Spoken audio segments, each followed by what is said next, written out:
The OnePlus 10T launched just last month, and now we have got our first look at the OnePlus 11 Pro. As the name indicates, this is the premium flagship phone by the company for 2023, and today the renders of the phone were shared by OnLeaks in collaboration with SmartPrix.com. Now it is worth mentioning that these renders of the 11 Pro are based on an early prototype of the phone, which means that the final design may not be 100% same as these renders. Anyways, as you can notice, the main highlight of the OnePlus 11 Pro's design is that camera module on the back. The OnePlus 10 Pro also had its camera module as the main highlight, and with the 11 Pro, the company has gone one step further.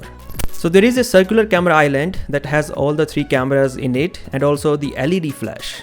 The last time we saw a circular camera module on a OnePlus phone was in 2019 when the OnePlus 7T launched. This circular camera module is placed inside another camera housing which looks similar to the OnePlus 10 Pro, where the camera module looks like it is extending from the frame of the phone. We also have the Hasselblad branding on the camera module, something that we did not get with the OnePlus 10T. Also, the LED flash is now a normal LED flash instead of a ring LED flash that the OnePlus 10 Pro and even the OnePlus 10T has.